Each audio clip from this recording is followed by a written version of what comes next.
नमस्कार, mid cap मंत्र में आप सभी का स्वागत है। मैं हूं हर्षदा सावंत। शुरुआत करते हैं इस वक्त की हेडलाइंस के साथ।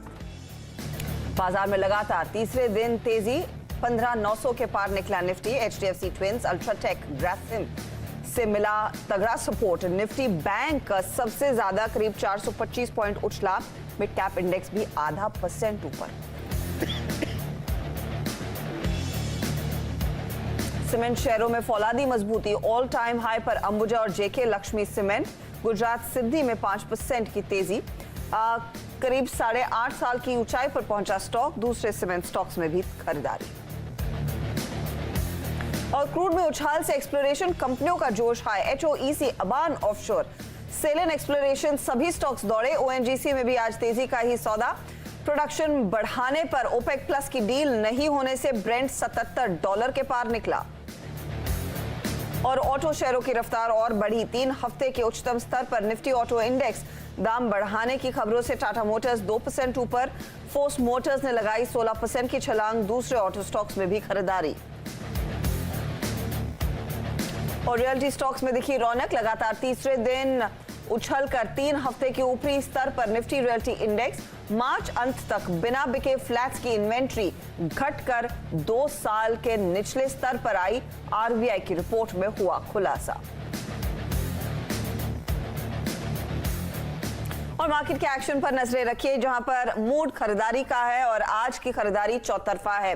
पिछले हफ्ते के कंसोलिडेशन से धीरे धीरे करके आप कह सकते हैं भारतीय बाजार उभर रहे हैं। थोड़ी सी सांस ली और अब नई छलांग और एक नए स्प्रिंट रन के लिए तैयार इंडेक्स दिखाई दे रहा है। तो 15,900 के लेवल्स या फिर आप कह सकते हैं 15,900 के दर्शन आज जरूर हुए। निफ्टी में, निफ्टी बैंक में जोश पूरा हाई है। चौतरफा तेजी में मिड कैप्स में भी काफी एक्शन देखने को मिल रहा है। तो पहले आपकी स्क्रीन पर लेकर आते हैं इस समय की हाइलाइट्स। निफ्टी दरअसल 15,900 के काफी करीब बढ़ता हुआ आज के सत्र में, जहां पर हम देख रहे हैं करीब 50 अंकों तक का उछाल देखने को मिला है। निजी बैंकों के दम पर आज निफ्टी बैंक में हमने देखा है जोश देखने को मिला। 400 अंकों से ज्यादा का उछाल दरअसल ये इंडेक्स दिखा चुका है। मिड कैप इंडेक्स में भी हम देख रहे हैं करीब 190 से 200 अंकों तक की बढ़त देखने को मिली है। खरीदारी कहां हुई है? सीमेंट शेयरों में भरपूर एक्शन है। आज रियल्टी काउंटर्स भागे ही हैं और साथ ही कंजम्पशन से जुड़े स्टॉक्स में आज फिर हम देख रहे हैं जमकर तेजी की पोजीशंस ली जा रही हैं। तो ये फिलहाल मार्केट का ओवरऑल मूड है। अब इस तरह की पोजीशंस में कितना और तेजी का कॉल बढ़ाया जा सकता है, कितनी अग्रेसिव तेजी की जा सकती है, उस पर गाबा साहब की राय लेकर आएंगे। सर गुड आफ्टरनून, बताइए, चौतरफा तेजी और 15,900 के दर्शन हो गए। अब इंतजार 16,000 के लेवल्स का रहेगा। इस समय क्या आप एक अग्रेसिव लॉन्ग कॉल लेने के पक्ष में है निफ्टी या फिर निफ्टी बैंक पर? निफ्टी बैंक का लगता है कि अपू तो ऑन है। आज का जो टारगेट था 35,656 था और मेरे ख्याल से आज का हाई भी करीब वहीं पर है, 5,664 भी है। अपसाइड अब भी ऑन है। इसके आगे क्या लगता है बैंक निफ्टी में? बैंक निफ्टी में लगता है 35,788 वहां तक जाना चाहिए, मैटर ऑफ टाइम। और 36,000 भी आते दिनों में पॉसिबल है, क्योंकि बैंक निफ्टी थोड़ा ज्यादा स्ट्रॉन्ग लगता है। अगर बैंक निफ्टी ऊपर जाएगा तो निफ्टी में तो तेजी देखेंगे ना, लेकिन वहां पर एक दिक्कत है, 16,000 का आंकड़ा है। वहां तक जाते जाते थोड़ी वहां पर थर्सडे तक प्रॉफिट बुकिंग आ सकती है, लेकिन ट्रेंड इंटैक्ट है। लेना है तो बैंक निफ्टी में ट्रेड लेना चाहिए या फिर स्टॉक स्पेसिफिक। ओके, तो स्टॉक स्पेसिफिक रहिए या फिर तेजी का ट्रेड लीजिए। निफ्टी बैंक में अग्रेशन देखने को मिल रहा है और निफ्टी बैंक जितना आउट परफॉर्म करेगा उतना ही निफ्टी बढ़ने के भी संकेत दिखा रहा है। फिर गाबा साहब, स्टॉक्स में कौन से शेयरों पर आपकी नजरें गई हैं? इस समय मौका कहां दिख रहा है? SBI लाइफ अच्छा लगता है, मोमेंटम है, साइडवेज जोन है। उसके बाद जो आज ब्रेकआउट मिला है ये बढ़िया मिला है। इसका मुझे लगता है कि target on the upside SBI life का करीब करीब 1050 तक जाना चाहिए और स्टॉक होगा 1020 का। तो SBI लाइफ अच्छा लगता है। दूसरा स्टॉक जो अच्छा लगता है इस वक्त 1060, मेरे ख्याल से SBI लाइफ कुछ 1050, 1060 भी जा सकता है। एक इसमें ताकत है। और दूसरा स्टॉक जो अच्छा लगता है वो श्रीराम ट्रांसपोर्ट। यहां पर भी तेजी नजर आती है। Target on the upside Shriram transport के 1460 के हैं, स्टॉक होगा 1400। तो श्रीराम ट्रांसपोर्ट में भी तेजी नजर आती है। ओके, तो श्रीराम ट्रांसपोर्ट 1460 के टारगेट के लिए एक मौका खरीदारी का बन रहा है और साथ ही साथ गाबा साहब कह रहे हैं एसबीआई लाइफ में भी तेजी देखने को मिलेगी। लेकिन मार्केट में और कहां एक्शन है वो फटाफट आपकी स्क्रीन पर लेकर आते हैं। तो खपत से जुड़े हुए शेयर देखिए आज जमकर तेजी दिखा रहे हैं और बाजार का मन है पेट पूजा करने का। वो काउंटर्स देखिए जहां पर एक्शन भरपूर देखने को मिला है। तो रीसेंट लिस्टिंग की आज भरमार है तेजी की तरफ। बर्गर किंग 6.5% ऊपर, इसके ठीक पीछे बारबेक्यू नेशन में हमने देखा है 4% से ज्यादा का उछाल, स्पेशलिटी रेस्टोरेंट में 3% का उछाल। तो मिसेस बेक्टर जैसे स्टॉक्स में भी आज हम देख रहे हैं आधे से 1% तक की तेजी बनती दिखाई दी है। कुछ और ट्रेड्स आपकी स्क्रीन पर लेकर आएंगे। तो यहाँ पर देखिए ट्रैवल कंपनियां जोश में है। महिंद्रा हॉलिडे 5.5% ऊपर, इजी ट्रिप में 6% का उछाल, होटल स्टॉक्स में 5% की तेजी EIH दिखा रहा है। तो इंटरग्लोब एविएशन में भी 1.5% का उछाल देखने को मिला और हमने देखा भी है कि सरकार ने दरअसल डोमेस्टिक ट्रैवल पर जो कैप 50% की थी वो 65% कर दी है और डिमांड अच्छी खासी देखने को मिली है। कुछ और ट्रेड्स आपकी स्क्रीन पर लेकर आते हैं जहां पर आज जोश है और सीमेंट काउंटर्स देखिए। जेके सीमेंट हो, गुजरात सिद्धि, इंडिया सीमेंट या फिर जेके लक्ष्मी सीमेंट, तगड़ा वॉल्यूम, फौलादी तेजी इन स्टॉक्स में देखने को मिल रही है। और कुछ गेनर्स आपकी स्क्रीन पर लेकर आते हैं। आज एयू स्मॉल फाइनेंस बैंक, हम आपको बता रहे थे Q1 का अपडेट वो मजबूत रहा तो स्टॉक 9.5% भागा है। जेएमसी प्रोजेक्ट्स में 6% का उछाल, पीवीआर में भी आज 5.5% की तेजी और श्याम मेटालिक्स और रीसेंट लिस्टिंग भी 5% ऊपर ट्रेड कर रहा है। तो ये कुछ काउंटर्स हैं जहां पर आज खरीदारी देखने को मिल रही है। लेकिन एक स्टॉक आपकी स्क्रीन पर लेकर आते हैं और फिर एक एक्सक्लूसिव बातचीत आपके लिए पेश करेंगे। निर्मल जैन हमारे साथ होंगे इंडिया इन्फोलाइन का जो नया एनसीडी आ रहा है उस पर। लेकिन वेरी क्विकली गाबा साहब, हिंदुस्तान एरोनॉटिक्स पर एक बार नजर डालिए क्योंकि ये स्टॉक इस घंटे 7% तेजी दिखा चुका है। करीब करीब 13 लाख से ज्यादा शेयरों का कारोबार और एवरेज वॉल्यूम देखेंगे तो यहां पर 4 गुना एवरेज वॉल्यूम से ज्यादा ट्रेड बनता दिखाई दिया है। बड़ा एक्शन आया है, बताइए 1140 क्या किया जाए? समथिंग इज कुकिंग, इतना कह सकता हूं क्योंकि जो चार्ट पैटर्न है उसके हिसाब से लगता है बहुत ही बढ़िया ब्रेकआउट मिला है 1080-1100 जोन्स पर। और ये ब्रेकआउट 1-2 हफ्ते का नहीं, ये थोड़ा ज्यादा चलेगा। तो मुझे लगता है something is cooking. What is cooking मुझे वो पता नहीं, हाँ लेकिन ले लेना चाहिए। स्टॉप होगा करीब 1090 का, ना लगाए तो भी चलेगा। मुझे 1200 के पार नजर आता है, 1300 भी आते दिनों में देख सकते हैं। जो chart pattern high time frame basis पर है उससे लगता है खरीदना चाहिए और 2-4 हफ्ते ले लेना चाहिए। होल्डिंग पीरियड है, बहुत बढ़िया पैटर्न है। तो आप कह रहे हैं माफ कीजिएगा, हिंदुस्तान एरोनॉटिक्स में तेजी का ट्रेड। अब भारत डायनामिक्स पर भी मेरी नजर गई, वहां पर भी वॉल्यूम्स दरअसल 2 से 2.5 गुना ज्यादा हैं एवरेज ट्रेड के और 382 पर है यह काउंटर। तो वाकई में कुछ तो हरकत है इन डिफेंस कंपनियों में, बड़े वॉल्यूम के साथ खरीदारी होती हुई। गाबा साहब फटाफट इस पर भी राय दीजिए। BDL ब्यूटीफुल कह सकता हूं, सिंपल, क्योंकि पैटर्न अच्छा है, बहुत बढ़िया ब्रेकआउट 370 के मिला हुआ है। ये 400 पार कर लेगा, matter of time. BDL Bharat dynamics limited लेना चाहिए। ओके, तो ये फिलहाल 400 की तरफ बढ़ता हुआ काउंटर और हिंदुस्तान एरोनॉटिक्स में भी हम देख रहे हैं काफी ज्यादा एक्शन देखने को मिला है। तो चलिए, ये बात हुई कुछ मोमेंटम ट्रेड्स की, लेकिन आपके लिए एक खास चर्चा आप पेश करेंगे। अगर आप थोड़ा रिस्क लेकर FD से दोगुना चाहते हैं तो आपके लिए एक शानदार विकल्प बाजार में खुला है। इंडिया इन्फोलाइन फाइनेंस का आज अनसिक्योर्ड एनसीडी बाजार में खुल चुका है। इस एनसीडी की खास बात यही है कि इसमें 10% का जोरदार ब्याज दिया जाएगा, जो ऑफ कोर्स किसी भी एफडी से कहीं ऊपर है, लेकिन इसमें कम से कम 75 करोड़ का निवेश करना जरूरी है। बड़ा टिकट साइज का इन्वेस्टमेंट की जरूरत होगी। इस एनसीडी पर बात करने के लिए हमारे साथ इंडिया इन्फोलाइन ग्रुप के चेयरमैन निर्मल जैन और IIFL होम फाइनेंस के ED और CEO मोनू रत्रा आप जुड़ गए हैं। आप दोनों का ही स्वागत है CNBC आवाज पर। कांग्रेचुलेशंस इनफैक्ट इस एनसीडी के लिए। मिस्टर रत्रा, मैं आपसे शुरुआत करना चाहूंगी, अगर आप हमें इस एनसीडी के इशू, साइज और कूपन के बारे में डिटेल दे सकें, कितना आप एलोकेट करने वाले हैं अपने हाउसिंग फाइनेंस बिजनेस को, ये रकम जो आप उठाएंगे? नमस्कार, धन्यवाद CNBC आवाज का। जो हमारा ये इशू है, इशू का साइज 1000 करोड़ का है और ये अनसिक्योर्ड सबऑर्डिनेटेड एनसीडीज हैं जो हमारे टियर 2 कैपिटल के लिए इस्तेमाल होंगे। ये बहुत अच्छी स्कीम हम लेकर आए हैं जिसमें जो कूपन है वो 10% का है और इसमें जो इन्वेस्टमेंट ऑप्शंस हैं 3 प्रकार के हैं। एनुअल ऑप्शन भी है, मंथली ऑप्शन भी है और क्यूमुलेटिव ऑप्शन भी है। ये 87 मंथ्स के लिए रहेगा और जो इसकी क्रिसिल की रेटिंग है वो AA है और ब्रिकवर्क की रेटिंग AA+ है। ये इशू आज शुरू हो रहा है 6 जुलाई को और 28 जुलाई तक ये खुला रहेगा इशू।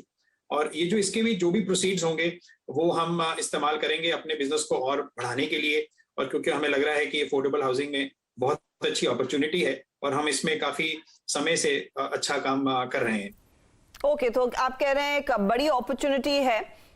इस बीच मिस्टर जैन, मैं आपसे समझना चाह रही हूँ, क्योंकि ये सेकेंड वेव का इम्पैक्ट हमने देखा है, कई बिजनेसेस पर था, इकोनॉमी में एक स्लो डाउन देखने को मिला, लेकिन जैसे जैसे इकोनॉमी अब रीओपन हो रही है स्थिति में कुछ बेहतरी नजर आ रही है।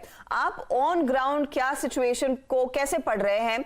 क्या अभी भी कुछ साइंस ऑफ प्रेशर हैं या फिर रिवाइवल अब एक तगड़ी और मजबूत ट्रैजेक्टरी में होगा? तो मैं ऐसा समझता हूं कि अब यहाँ से रिकवरी और भी स्ट्रांग होगी और जो रिकवरी हमने जून में देखी है उसमें अब काफ़ी तेजी, अब मोमेंटम आना चाहिए। और कुछ एरियाज जो जहाँ पे राज्य सरकार बहुत ही ज़्यादा कंजर्वेटिव है, बहुत ही ज़्यादा कॉशियस है, वहाँ पर भी अब जैसे जैसे लॉकडाउन उठाया जाएगा तो मैं समझता हूँ कि पूरी इकोनॉमी में हम एक अच्छी रिकवरी देखेंगे। ओके, आप कह रहे हैं इकोनॉमी में अच्छी रिकवरी के संकेत जरूर हैं, लेकिन खास बात इस सेकेंड वेव की थी, as painful as it was sir, कि मॉरेटोरियम का जिक्र नहीं हुआ, ना ही मॉरेटोरियम दिया गया। एसेट क्वालिटी की ताजा स्थिति इस समय क्या है, स्पेशली आपकी ग्रुप में? क्या आप हमें ग्राउंड सिचुएशन बता पाएंगे? ज्यादातर जो पोर्टफोलियो है वो होम लोन का है, आईएफएल होम लोन में, और अगर पूरा ग्रुप भी देखो आप तो उसमें गोल्ड लोन और होम लोन ये दोनों सबसे बड़े पोर्टफोलियो के पार्ट हैं। और जहां तक इस इश्यू का सवाल है, ये हमारी आईएफएल होम लोन जो है, ये इश्यू करीबन 7-8 साल बाद पहली बार आ रही है। जितने भी इश्यू पिछले 26 सालों में हुए हैं और जितने भी लोन हमने लिए हैं उसमें कोई भी लोन में 1 घंटे की भी देरी नहीं हुई है। और साइकिल्स तो पहले भी आए हैं और अब भी आएंगे। और इसके अलावा अगर आप एसेट क्वालिटी देखो हमारी, जो कि बैलेंस शीट में जो नंबर्स प्रिंट होते हैं, तो जो नेट एनपीए है वो हमारा 1% से भी कम है। और जो कि इंडस्ट्री में आप अगर एनबीएफसी से कंपेयर करो, प्राइवेट बैंक से कंपेयर करो या पब्लिक सेक्टर बैंक से कंपेयर करो, तो आप ये समझोगे कि हम सबसे ज्यादा कंजर्वेटिव हैं और सबसे ज्यादा रिस्क अवर्स है। और जो एसेट क्वालिटी है वो is one of the best है। ओके, एसेट क्वालिटी बेस्ट है और इस समय आप कह रहे हैं कि चिंता की कोई जरूरत नहीं है, कि इतना स्लो डाउन की मार नहीं पड़ी है। लेकिन इस कोविड के सेकेंड वेव और थर्ड वेव के डर के बीच मार्केट देखिए क्या लगातार तेजी दिखा रहा है और हम इंतजार कर रहे हैं अब 16,000 एंड बियॉन्ड के लेवल्स का। तो निर्मल जी, इस समय आप क्या एडवाइस देंगे रिटेल निवेशकों को खास तौर से, क्योंकि कई लोग कहते हैं मार्केट एक तरफा तेजी दिखा रहा है, वैल्यूएशंस काफी महंगे हो चुके हैं, रिकॉर्ड हाईस पर क्या आपको लग रहा है कि बाजार सस्टेन करेगा? और इस समय अगर कोई पैसा लगा रहा है उसकी अप्रोच क्या होनी चाहिए? हर एक इन्वेस्टर को एसेट एलोकेशन करना चाहिए, क्योंकि क्या होता है कि इस मार्केट को टाइम करना ऑलमोस्ट इम्पॉसिबल है। पर अगर आप मार्केट में अच्छे टाइम तक रहोगे तो आपका पैसा बनेगा, क्योंकि इंडियन इकोनॉमी ग्रो कर रही है। बहुत सारे लोग थे जो पिछले 2-3 महीने पहले घबरा गए कि अब स्टॉक मार्केट में बहुत तेजी आ गई है, पर और हो सकता है कि कभी एकदम शार्प करेक्शन आ जाए, क्योंकि न तो आप जानते हो और न मैं जानता हूँ कि कल क्या होगा, और कोई नहीं जानता दुनिया में। क्योंकि क्या होता है, कभी भी समझो कोई जियोपॉलिटिकल सिचुएशन फ्लेयर अप हो गई या कहीं भी कोई पॉलिटिकल सिचुएशन खराब हो गई, तो हो सकता है कि एक शार्प करेक्शन आ जाए।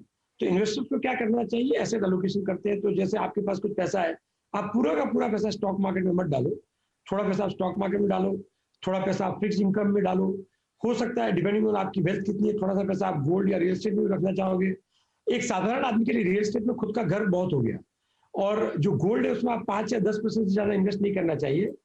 और जो फिक्स्ड इनकम इंस्ट्रूमेंट है उसमें करीबन आप कम से कम depending on the investor type 40 से 60% पैसा आप इन्वेस्ट कर सकते हैं।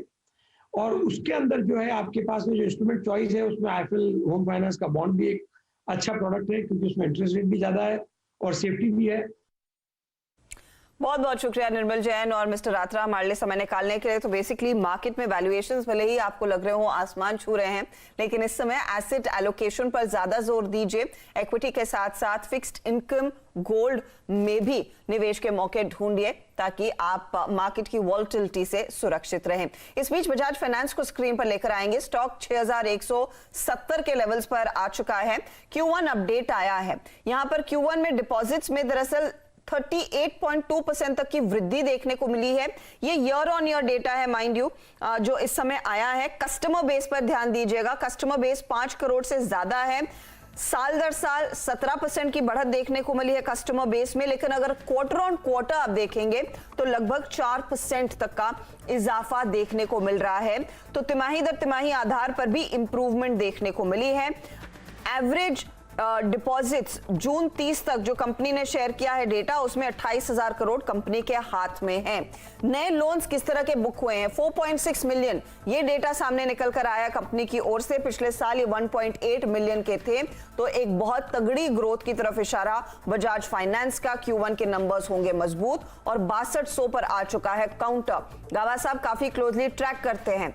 6200 या उसके ऊपर का आपने टारगेट दिया था गाबा साहब बजाज फाइनेंस, अब नया लेवल क्या होगा? बजाज फाइनेंस का जो लेवल होगा काफी हद तक अपमूव है। यहाँ पर जो सेटअप बना हुआ है बजाज फाइनेंस का, उसके हिसाब से लगता है जो साइडवेज कंसोलिडेशन है उसके बाद ब्रेकआउट मिला है। इसका टारगेट करीब 6500 होना चाहिए, लेकिन पहला टारगेट 6400 होगा, फिर 6500 भी पॉसिबल है। अपडेट कर रहा है 6200 पर। तो अच्छा मूव है बजाज फाइनेंस की, ये बात तो पक्की है। लगे हाथ बजाज फिनसर्व का भी चार्ट चेक दे ही दीजिए। ग्रुप कंपनी और होल्डिंग कंपनी रादर, क्या यहां पर आपको लग रहा है लेवल्स होगा? क्योंकि ये स्टॉक उससे डबल है, 12,000 का स्तर। किसी ने नहीं सोचा था कि बजाज फिनसर्व 12,000 के लेवल्स पर पहुंचेगा किसी दिन। यस, मुश्किल था सोचने का, लेकिन यस अपमूव ऑन है। अभी देखिए आज का जो मूव है बढ़िया है। स्टॉप लगाना चाहिए 11,950 का, बस ज्यादा नहीं। और मुझे लगता है 12,400 देखने को मिलेगा बजाज फिनसर्व में।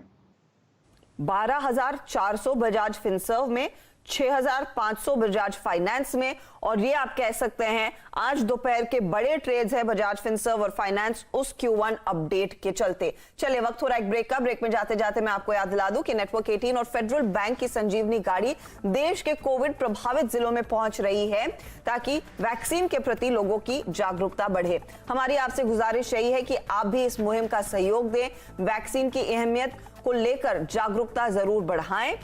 देख लेते हैं ये संजीवनी गाड़ी आज कहां पहुंची। आप देख रहे हैं मिड कैप मंत्र। हैल का हमने जिक्र किया था, 1132 के लेवल्स पर आ चुका है। स्टॉक आउट परफॉर्म कर रहा है। लेकिन एक और शेयर जिसका हम जिक्र कर रहे थे, बर्गर किंग, आपकी स्क्रीन पर लेकर आते हैं क्योंकि यहां पर प्राइस एक्शन तो है। 7% की तेजी स्टॉक दिखा रहा है, लेकिन प्राइस के साथ साथ वॉल्यूम देखना चाहिए क्योंकि 7 गुना 10 डे एवरेज से ज्यादा वॉल्यूम पर दरअसल बर्गर किंग में बड़ी पोजीशंस आती हुई दिखाई दे रही हैं। जमकर खरीदारी हुई है। गावा साहब फटाफट इस पर एक टेक चेक दीजिए। 169 के लेवल्स हैं। ये स्टॉक हम बार बार फोकस में रखते हैं क्योंकि समहाउ ये लंच टाइम पे बर्गर किंग बड़ा चलता है। ये बताइए क्या ट्रेड लेना बनता है आज? जी हाँ, चलता है। बर्गर किंग की आपने बात की तो बहुत लगता है कि बहुत दिल हो रहा है खरीदने का, बॉर्डर करने का। लेकिन बर्गर किंग बहुत ही बढ़िया ब्रेकआउट मिला है 165 जोन्स पर। मुझे लगता है 180 पार कर लेगा। बहुत अच्छा अपमूव है और ये 180 पार करने से एक अच्छा अपमूव मिलेगा। मुझे लगता है हाई टाइम फ्रेम बेसिस पर भी बहुत बढ़िया चार्ट है। तो मेरे ख्याल से बाय और होल्ड भी स्टॉक बनता है ये बर्गर किंग। ओके, तो खरीदिए और रुकिए स्टॉक के साथ। ये लंच आवर का इफेक्ट है या फिर कुछ और? स्टॉक तो जमकर तेजी दिखा रहा है। लेकिन एक और स्टॉक जहां पर बड़ा मोमेंटम देखने को मिल सकता है या फिर बड़ी वैल्यू अनलॉकिंग देखने को मिलेगी वो होगी रेमंड में, क्योंकि रेमंड की जो ठाणे की रियल एस्टेट का प्रोजेक्ट है उस पर तेजी से काम चल रहा है। साथ ही इसकी बुकिंग को लेकर भी बहुत ही तगड़ा रुझान, बहुत तगड़ा ऑफटेक देखने को मिला है। सीएनबीसी आवाज के मैनेजिंग एडिटर शैलेंद्र भटनागर से खास बातचीत में रेमंड ग्रुप के सीएमडी गौतम सिंघानिया ने कहा कि ठाणे प्रोजेक्ट की लॉन्च की गई 60 से 65% इन्वेंट्री बिक गई है।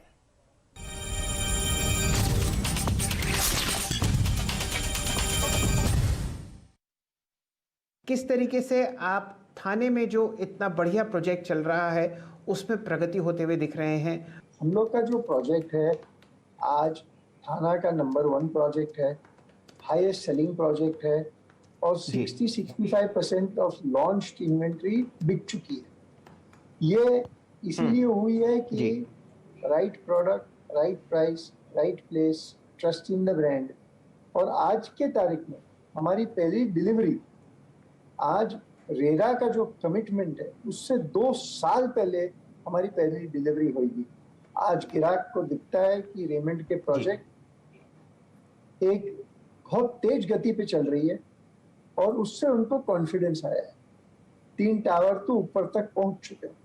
तो ये देखते हुए जैसे ही कंस्ट्रक्शन तेज गति से चल रहा है वैसे ही लोग की कॉन्फिडेंस बढ़ रही है और इससे हमारा ब्रांड बढ़। और स्टॉक में देखिए इस अपडेट का पूरा रिफ्लेक्शन देखने को मिला, 2.5% ऊपर रेमंड आज ट्रेड में साफ दिखाई दे रहा है। चलिए खिलाड़ी नंबर 1 का अपडेट लेकर आएंगे और यहाँ पर एक बड़ा अपडेट ये है, हाल का हम जो जिक्र कर रहे थे मैं भूल गई, दरअसल आज रुचित जैन ने अपने पोर्टफोलियो में डाला था ये स्टॉक करीब 1140 के लेवल्स पर इन्होंने प्रॉफिट बुक कर लिया। इनका टारगेट वैसे 1225 का था, स्टॉक इस समय 1130 के आसपास कर रहा है ट्रेड। तो यहाँ पर हुआ प्रॉफिट बुक। मुदित गोयल ने गुजरात अंबुजा में कर लिया अपना मुनाफा बुक 184 के लेवल्स पर, इनका टारगेट 193 का था और इन्होंने त्रिवेणी टर्बाइन में स्टॉप लॉस जो है 123 से बढ़ाकर 126 रुपए 50 पैसे कर दिया है।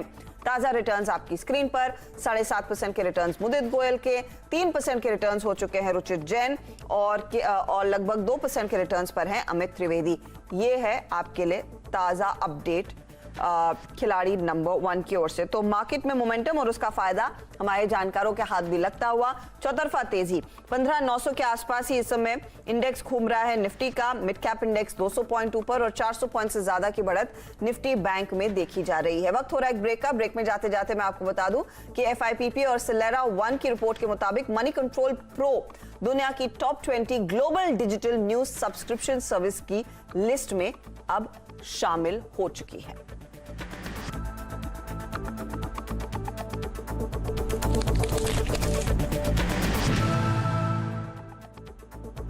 Molia Steel